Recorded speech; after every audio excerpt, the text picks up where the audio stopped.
बघा आता आम्ही आज कुरड्या करणार आहे आणि 3 दिवस झाले आम्ही कुरड्याचे गहू भिजाय घातले होते. 3 दिवस रोज पाणी बिनी बदलून त्याचा चिकबीक वाटून घेतला. त्यात या दात्र्याने चांगला बघा हा चिक आणि इथं आदन ठेवलंय. त्या आदनामध्ये जिरी टाकलेली आहे आणि हा बघा आता आम्ही चुलीवरची खाटवणार आहे कुरड्याचा आजला. सांगते ना मी करते. बघा आता याची हटवायचं काम चालू आहे. आता पाऊस पण झालाय. आमच्या कुरड्या कशा होत्यात काय माहिती.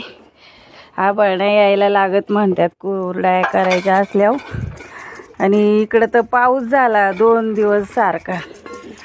आता बघा हटायचं काम चालू आहे बघा.